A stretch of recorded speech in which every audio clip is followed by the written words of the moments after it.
असं अनुमान केलं जातं चांगल्यापैकी गावातला कोणीतरी व्यक्ती त्या ठिकाणी मरण पावला अनुमान प्रमाणावर। गावात पाणी नाही, गावात पाण्याचा थेंब नाही, पण आपल्या गावातल्या नदीला पूर आला, जरी आपल्या गावात पाणी नाही तर वर कुठेतरी पाणी पडला, म्हणजे अनुमान प्रमाण, शब्द प्रमाण।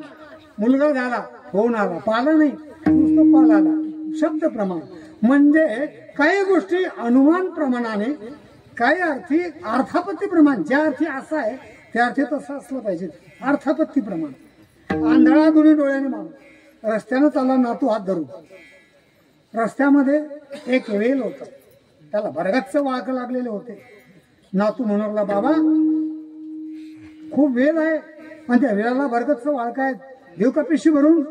बाळ थांब, वाळक भरपूर भरपूर वाळक आहे, पिशवी भरून जाईल, तरी वाळक उरतात, ठीक आहे, एकही वाळू घेऊ नको। म्हणजे का? अरे त्या सगळे वाळक कडू आहे।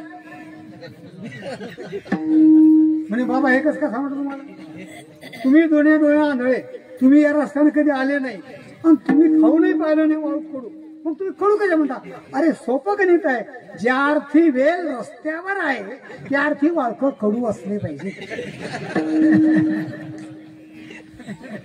अनुमान, ज्या अर्थी तुम्ही भोगता सुख दुःखाचा त्या अर्थी तुमचं संचित कर्म वाईट आहे, ज्या अर्थी तुम्हाला आनंद सुख मिळते तुम्ही कर्म केलंय। म्हणून तुकोबा म्हणतात, मला परमार्थाची आवड निर्माण झाली त्याचं एकच कारण, धन्य मी मानेन आपुले संचित, माझं संचित धन्य आहे आणि त्याच्यामुळे राहिली से प्रीत तुझे नामी। देवा तुझ्या नामाच्या ठिकाणी माझं प्रेम, तुझ्या नामाच्या ठिकाणी परमार्थ मला खूप आवडतो, म्हणून त्याच्याबद्दल संशय घेण्याचं कारण नाही। अभंगाच्या दुसऱ्या चरणात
यासी संदेह नाही, न पडे या बाही काळा हाती।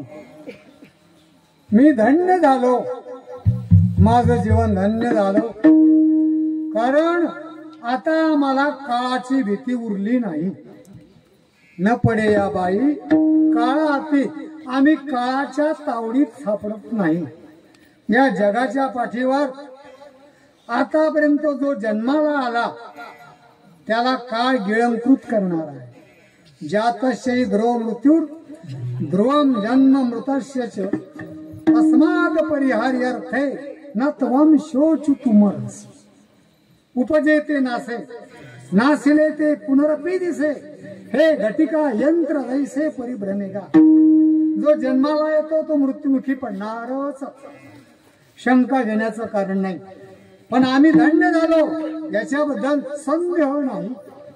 संदेह म्हणजे संशय.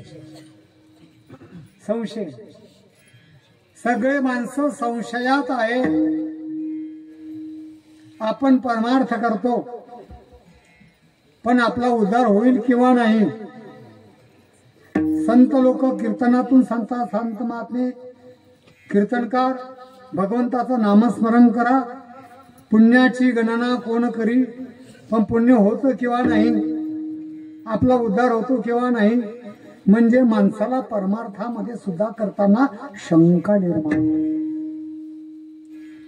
तुकोबारांच्या परमार्थामध्ये शंका घेण्याचं कारण नाही. संसार माणूस निसंशयपणाने करतो, परमार्थामध्ये शंका माणसाला आहे.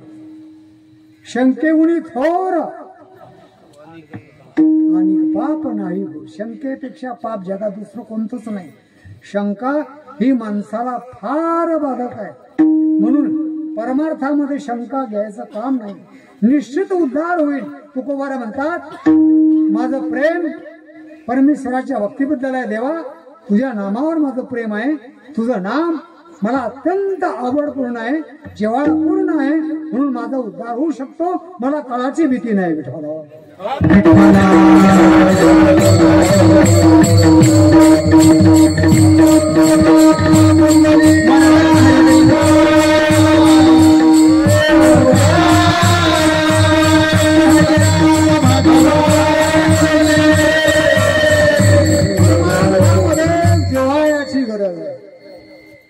परमार्थामध्ये प्रेमाची गरज आहे.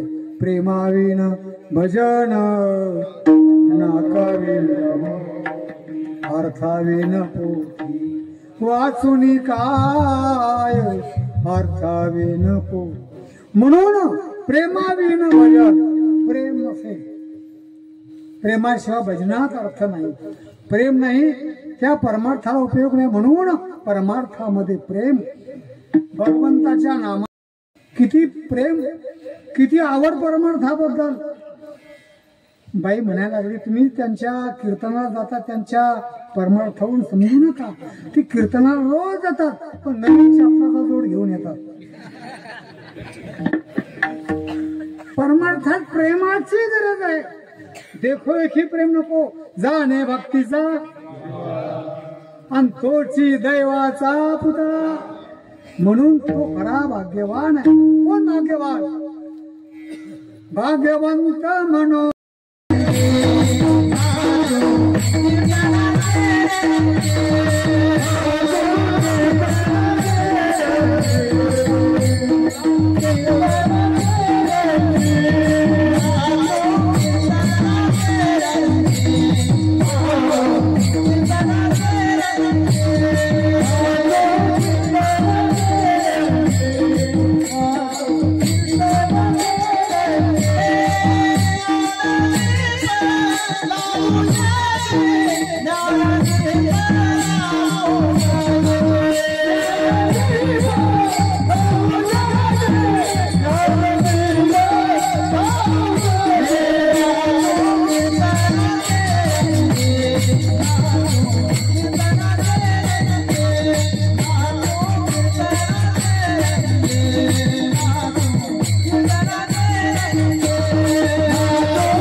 कीर्तनामध्ये, भजनामध्ये पावले घेणं, नाचणं, दिंडीमध्ये हे भक्तीचं नाचणं आहे, प्रेमाचं नाचणं आहे. आपली पार्टी निवडून आल्यानंतर पडलेल्या पार्टीच्या दारात येऊन नाचणं हे तिरस्काराचं नाचणं आहे.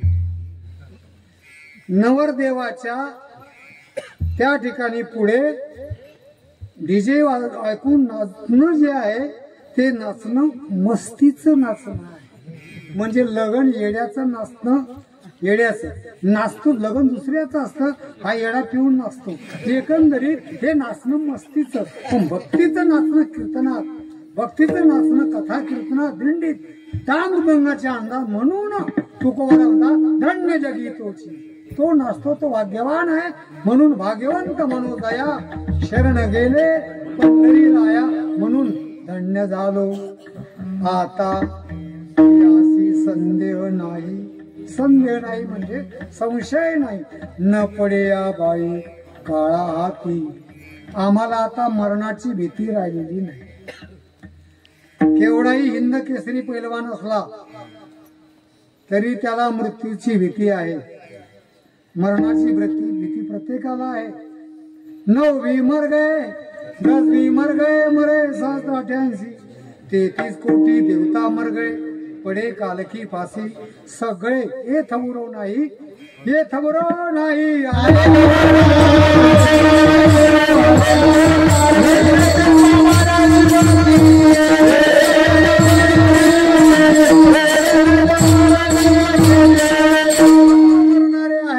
जन्माला आला तो जाणार, काठीवर आला तो काठीवर जाणार. ज्याचं बारस झालं त्याचा तेरस नक्की. ज्याचा बँड बाजा वाजला त्याचा बोंबर बाजा नक्की वाजला.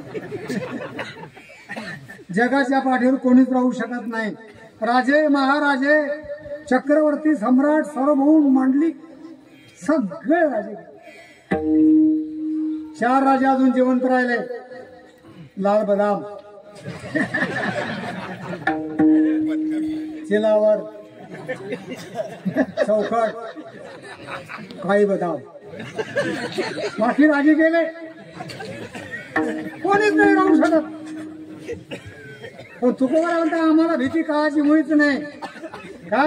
तुकाराम महाराजांना मरणाची काळजी भीती नाही. का? ज्याच्या नावाने काळ कापतो, ज्याच्या नामाने यमरा थरथर कापतो, असे तुकोबारांचं सामर्थ्य. तुकाराम तुकाराम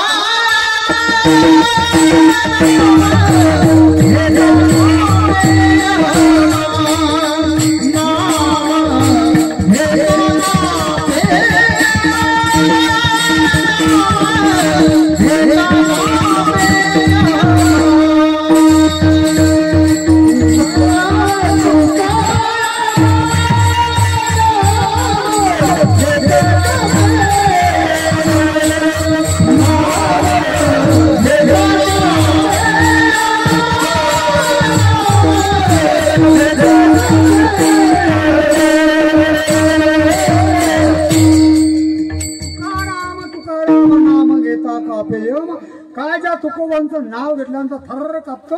म्हणून मृत्यूला भिणारे जगाच्या पाठीवर अनेकांचा मृत्यू अटळ आहे. म्हणून मरणाची भीती प्रत्येक माणसाला आहे. जो जन्माला येतो जातस्य ध्रुव मृत्यू, सर्वांना मरण आहे.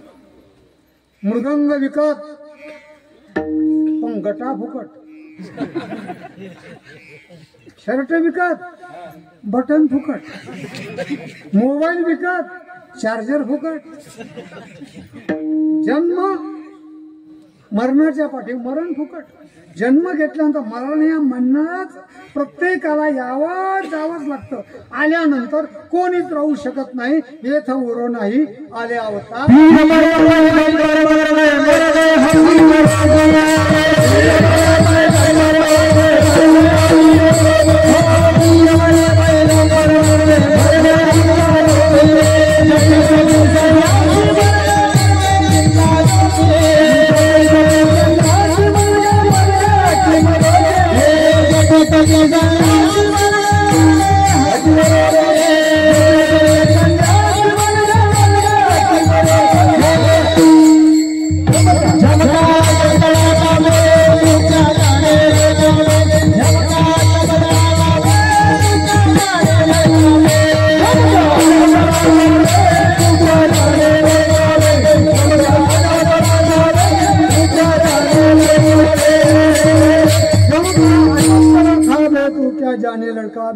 मरणाला घाबरणारे भयंकर सर्व लोक या जगातून जाणारे आहे.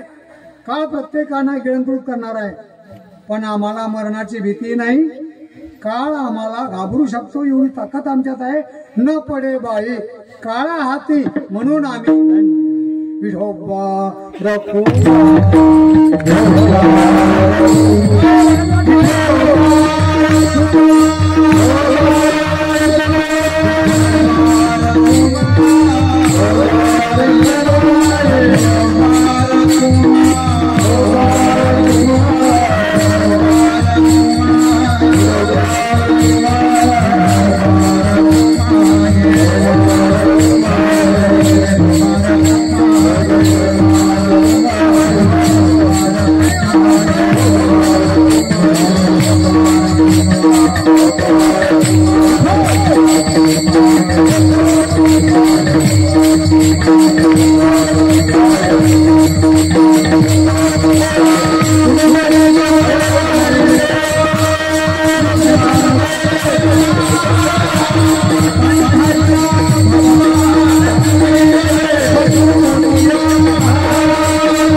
भगवंताच्या नावानं टाळी वाजली पाहिजे.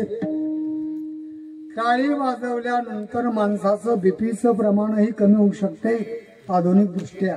दुसरी गोष्ट, टाळी वाजवल्यानंतर भगवंताचं नामस्मरण केल्यानंतर मुखातून त्या ठिकाणी पाप कळत न कळत घडलेले दोष निघून जातात आणि भगवंताची अनुकंपा प्राप्त होते. टाळी वाजवल्यानं, टाळी कडकडाट वाजवल्यानं, टाळीचा निनादानं कीर्तनाला अत्यंत महत्वपूर्ण शोभा येते. दुल्हन की शोभा डोली से, दुल्हन की शोभा डोली से, पुरणपोली की शोभा होली से, झगड़े की शोभा गाली से और कीर्तन भजन की शोभा भगवंताच्या टाळीनेच नामस्मरणाला कीर्तनाला आनंद येतो. म्हणून तुकोबारा वर्णन करतात, काळ आम्हाला घाबरतो म्हणून न पडे बाई काळा हाती. काळाच्या तावडीत आम्ही सापडू शकत नाही. सगळ्या जगाला मरणाची भीती आहे म्हणून तो काळ आमचा त्या ठिकाणी गुलाम म्हणतो. हा सगळा प्रकार जो आहे भगवंताच्या नामाचं रहस्य आहे. म्हणून त्या भगवंताच्या नामाच्या ठिकाणी आमची प्रीती आहे, प्रेम आहे, आवड आहे, म्हणून आमचं जीवन धन्य आहे म्हणून तुकोबारा म्हणतात. आता उरलेला काळ आम्ही संतांच्या संगतीमध्ये खर्च करणार हे अभंगाच्या तिसऱ्या चरणात वर्णन करतात.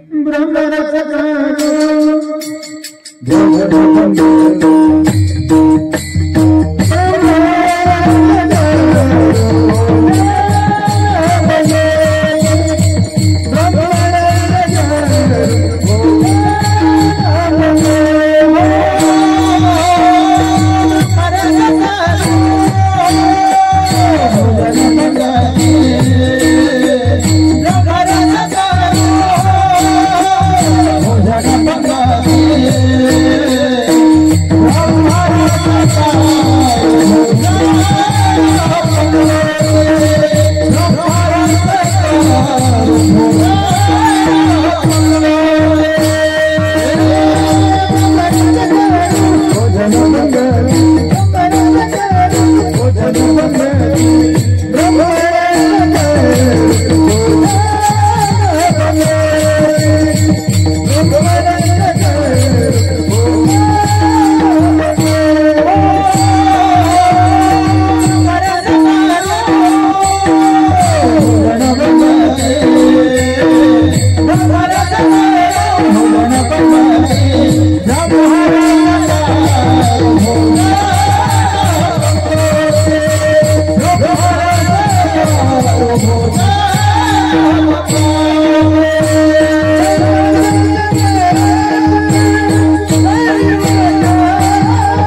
नामस्मरण प्रेमाय जिवाळ्याने नामस्मरण करू, कारण भगवंताच्या नामाच्या ठिकाणी आमची प्रीती, आम्ही धन्य आहोत. म्हणून त्याचा परिणाम काळ आम्हाला स्पर्श करू शकत नाही, म्हणजे मरणाची भीती आमच्या जीवनात अजिबात शिल्लक राहिलेली नाही. आणि दुसरी गोष्ट, उरलेला काळ आम्ही परमार्थामध्ये अर्थात संतांच्या संगतीमध्ये व्यतीत करू. संताचे संगती सर्व काळ, आमचा उरलेला उर्वरित काळ संतांच्या संगतीमध्ये खर्च करू. का? त्यांच्या संगतीमध्ये आम्हाला ब्रह्मरसाचं भोजन मिळतं. ब्रह्मरस, उसाचा रस, आंब्याचा रस, लिंबाचा रस, मोसंबीचा रस, बाटलीतला रस, तुम्हाला ज्याच्यात रस असेल तो रस, हे सगळे रस. पण तुकोबारा म्हणतात आम्ही ब्रह्मरस. ब्रह्मरस हा कुठे तयार होतो? त्याची उपकरणं कोणकोणती? त्यांचं जे ओलं तयार होतं ब्रह्मरसाचं ते कुठे? तुकोबारा म्हणतात संतांच्या संगती. रस म्हणजे आनंद, रस म्हणजे आनंद, ब्रह्मानंद जो प्राप्त होतो हा संतांच्या संगतीमध्ये. कारण जशी संगत तशी पंगत, जशी संगत तशी पंगत. काहीची संगत चांगली पण पंगत वाईट, काहीची संगत चांगली पण पंगत वाईट. पाहे पा दूध पवित्र आणि गोड, संगत दुधाची गोशिडाला, संगत दुधाची पण पंगत रक्ताची. संगत चांगली पण पंगत वाईट. काहीला पंगत वाईट, संगतीही वाईट. कारण वाईटाच्या संगती वाईटच पंगत आहे. म्हणून काय जेवला याचा अर्थ नेमका आहे, कुठे जेवला, कोणाच्या संगती जेवला हे महत्व आहे. संतांच्या संगतीमध्ये आम्हाला ब्रह्मरसाचं पावन मिळतं. संगत ही अत्यंत महत्वाची आहे. ती तुकोबारा वर्णन करतात. संतांच्या संगती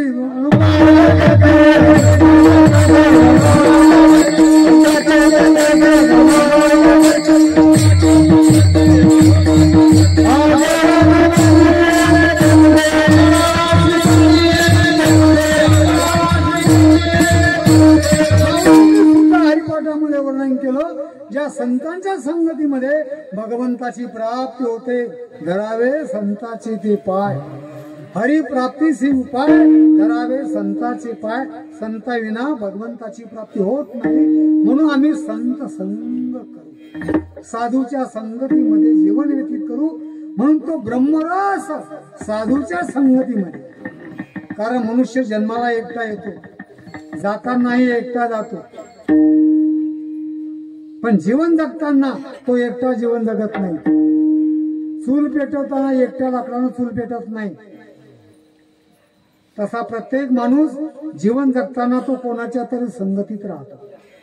आणि तो ज्या संगतीत राहतो तसा तो जीवन घडत असतं त्याचं. कारण संगत ही भविष्य जीवनातली संगत, कारण ही भविष्य घडवते संगती. म्हणून जैसा संग, माणसाचं मन पांढऱ्या कपड्यासारखं. तुम्ही कपडा ज्या रंगात बुडवा तसा रंग लागतो. म्हणून चांगल्याच्या संगतीमध्ये, वाईट लोकांच्या दुर्जनाच्या संगतीत बसू नका. मूर्ख माणसाच्या दुर्जनाच्या संगतीत 2 घंटे बसण्यापेक्षा संडासात 2 मिनिटं, वाईटाच्या संगतीत बसण्यापेक्षा संडासात 2-2 घंटे बसत जा. मूर्ख माणसाची संगत इतकी घातक आहे 2 मिनिटात ती तुमचं सगळं जीवन बदलून टाकेल. ढेकणाच्या संगे हिरा ठेविता वाचे मारता जो गणी. हिरा आयरणीवर ठेवा. आयरन समजते ना, कुंभाराच्या घरी असते ती नाही आयरन. त्या पंचाच्या घरच्या डाळीची संगत केली महाराज. त्याला खिचडी सारखं शिजवावं लागलं. डाळ आणि तांदूळ डाळीची संगत केली, खिचडी तयार होते. पण त्या तांदूळानं कुंकवाची संगत केली तर भगवंताच्या पायाच्या अक्षदा पडतात. हा संगतीचा परिणाम. म्हणून संगत अत्यंत महत्वाची आहे. आणि तुमचा दर्जा, तुमची उंची तुमच्या संगतीवर अवलंबून आहे. तुमच्या संगतीवर तुमची उंची अवलंबून आहे. तुम्ही चांगल्याच्या संगतीत राहा, तुमची उंची वाढेल. तुम्ही मूर्खाच्या दुर्जनाच्या संगतीत राहा, तुमचं जीवन पतन होईल. आणि पतन जीवन झाल्यामुळे अधोगती मिळेल.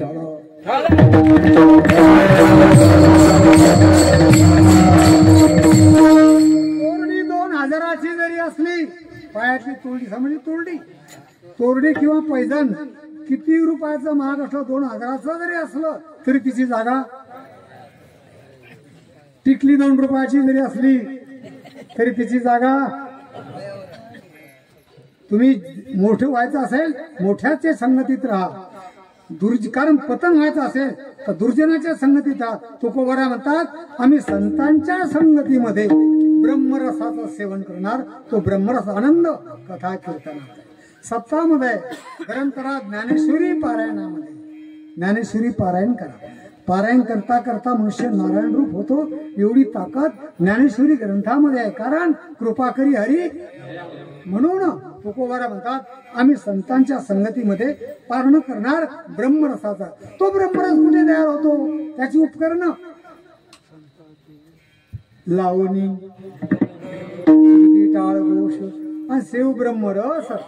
पण हा ब्रह्मरस कितीही सेवन केला तरी आमचं पोट भरत. कारण आवड त्यालाच म्हणतात. आवडीचा पदार्थ किती खाल्ला तरी पुन्हा पुन्हा खावा वाटतो. आवडीचा माणूस किती वेळ जरी भेटला तरी तो पुन्हा पुन्हा भेटावा वाटतो.